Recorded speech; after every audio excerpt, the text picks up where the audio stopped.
야, 이게 대체 무슨 일인가요? 현대기아차가 최근에 큰 결단을 하나 내렸는데 이게 대대적인 개편 이후 6개월 만에 내린 결정이라고 합니다. 그래서 어떤 얘기까지 나오냐면 분위기가 뒤숭숭하다는 표현까지 나오고 있습니다. 연구개발 조직을 대대적으로 개편한다고 하는데요. 아니 대체 왜? 최근에 품질 문제가 꽤 많았는데 이것 때문에 조직을 갈아엎기라도 하는 걸까요? 단순히 직원 라인만 개편하는 게 아니라 사장급 인사까지 조직 개편 대상에 포함되어 있다고 해서 뭐 때문에 이런 결정을 내린 건지, 이게 차주들한테 끼칠 영향은 뭔지까지 쉽고 빠르게 정리해드리겠습니다.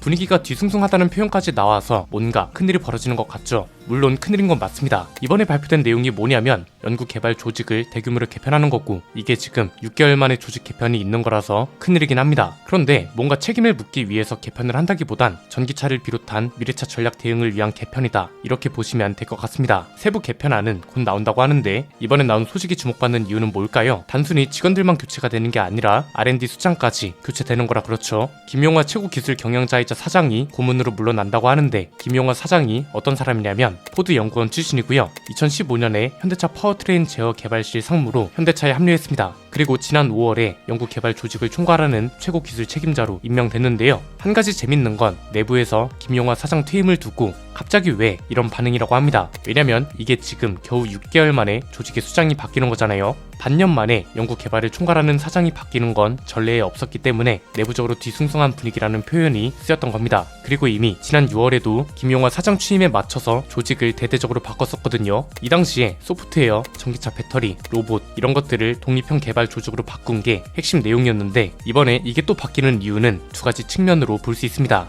일단 첫 번째는 표면적인 이유인데요. 미래 자동차 시장에서는 하드웨어뿐만 아니라 소프트웨어도 중요하다고 하잖아요. 그래서 소프트웨어랑 하드웨어 기술이 시너지를 발휘하도록 하고, 소프트웨어 중심 자동차, 줄여서 SDV를 포함해서 미래차 경쟁력을 조기에 확보하기 위해서 연구개발 조직 개편을 준비하고 있다는 겁니다. 두 번째는 회사 내부적인 문제인데 잘 드러나지 않았던 조직 내 갈등이 분출돼서 나타난 결과라는 해석도 존재합니다. 현대차그룹은 원래 내연기관차 중심, 하드웨어 중심의 자동차 회사였잖아요. 최근 들어서 전기차를 비롯한 소프트웨어 중심 자동차 쪽으로 방향을 틀었단 말이죠. 그런데 이 과정에서 하드웨어 연구개발 조직의 불만이 누적됐다는 소리가 있습니다. 포티투닷을 현대차그룹이 인수했다는 소식 기억하시나요? 자율주행 기술 기업이잖아요. 이때부터 본격적으로 소프트웨어 자동차 쪽에 기울기 시작했는데 정작 개발 조직 내부에선 하드웨어랑 소프트웨어 부서 간 결합이 제대로 이뤄지지 못했다는 거죠. 그래서 이에 대한 책임을 지는 개념으로 김용화 사장이 물러났다, 이런 해석도 언론 보도를 통해 나오고 있습니다. 애초에 리더가 두 갈래로 나뉘어 있기도 했죠. 소프트웨어 쪽은 김용화 사장하고 송창현 대표 두 사람이 거의 얼굴이었습니다. 송창현 대표는 포티투닷이 대표이기도 하면서 현대차 SDV 본부장이기도 합니다. 이렇다 보니 자율주행 기술이 현대차 연구소, 기아 연구소, 포티투닷 이렇게 3개 조직에서 각각 진행됐고, 이렇게 되면 일 효율이 떨어지는 건 당연하잖아요. 일단 회사 내부적인 사정은 이렇다 정도로만 이해해 주시면 될 것 같고요. 쉽게 정리하면 여기저기 흩어져 있어서 다소 비효율적이었던 미래차 관련 기술 조직을 더 효율적으로 개편하는 거라고 보시면 됩니다. 이게 아마 최근에 울산 단조 공장 가동이 중단된 것과도 연결될 수 있을 것 같은데요.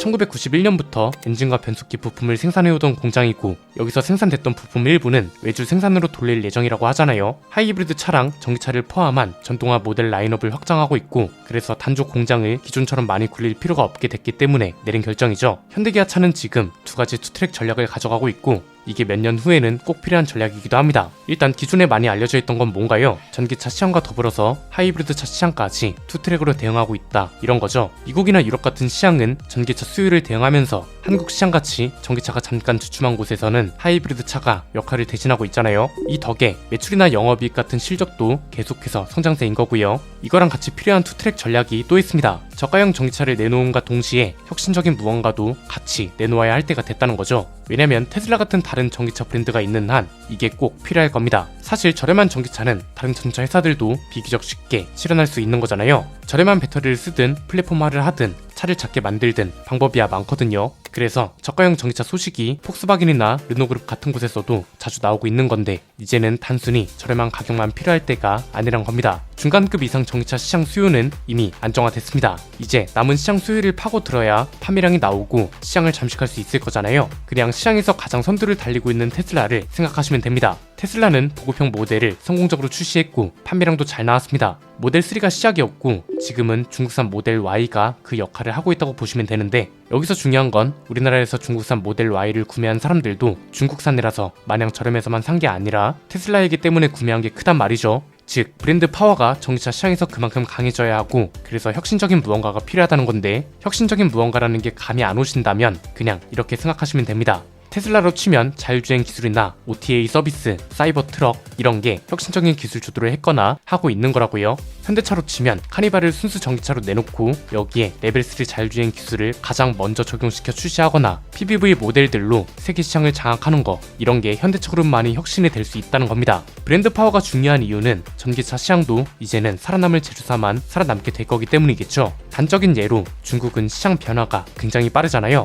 여기도 보면 이름 모를 전기차 회사들은 모두 도산하고 비아디나 CATL 같이 이름이 잘 알려지고 시장에서 상위권을 하고 있는 기업들만 살아남고 있습니다. 테슬라도 지금 저성장기에 접어들었다는 소리가 나오고 있죠. 이건 테슬라가 못해서 그런 게 아니라 시장 상황이 그런 겁니다. 기존 수요가 어느 정도 안정화됐고 이제는 새로운 수요를 잡아갈 때가 됐다는 건데요. 올해 테슬라의 차량 인도 규모는 연초에 세운 목표치인 180만 대를 달성했다고 합니다. 일론 머스크가 얘기했던 200만 대에는 못 미치는 성적이긴 한데 시장에서 수요가 감소하고 있고, 이에 따라 테슬라도 어쩔 수 없이 새해에는 가격이나 정책을 밀고 나갈 수밖에 없잖아요. 한마디로 비싼 차를 팔아야 영업이익이 많이 남는데 저렴한 차를 많이 팔아야 할 시기가 돼서 영업이익은 저성장기에 접어들었다는 거죠. 실제로 올해 고객한테 인도된 182만 대란 숫자는 작년보다 27%가 늘어난 겁니다. 여기에 미국, 독일, 프랑스를 비롯한 주요국들이 전기차 보조금 지급을 중단하거나 축소하고 있다 보니 가격을 내릴 수밖에 없는 환경이 계속해서 만들어지고 있기도 합니다. 가격이 더 중요할 수밖에 없는 게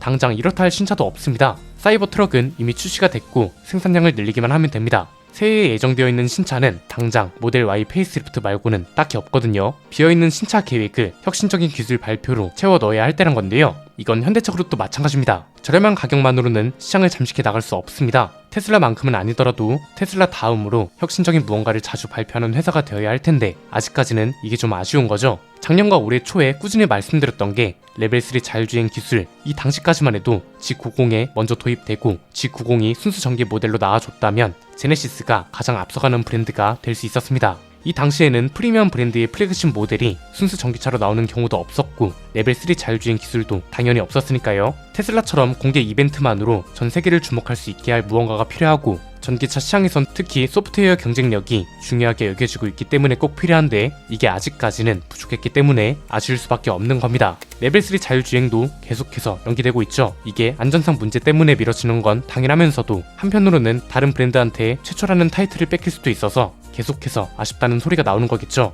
자율주행 업체 기술 순위를 보면 2019년에는 15위였던 현대차 그룹이 5위까지 치고 올라왔습니다. 그래서 곧 진행될 연구개발 조직 개편이 어떤 역할을 해줄지 궁금한 겁니다. 테슬라만큼 파격적인 이벤트가 꽤 많을 겁니다. 당장 하이브리드 슈퍼카인 엔비전 74의 출시도 결정됐잖아요. 이런 차를 공개하는 행사만 있어도 센세이션 할 거고 저가형 전기차도 계속 나아질 수밖에 없는 상황이라 소비자들이 체감하는 가격이나 전력 변화도 꽤 자주 있을 걸로 보이네요. 오늘 내용은 여기까지입니다. 내용이 유익하셨다면 구독과 좋아요, 알림 설정 부탁드립니다. 지금까지 저는 안피디였습니다. 감사합니다.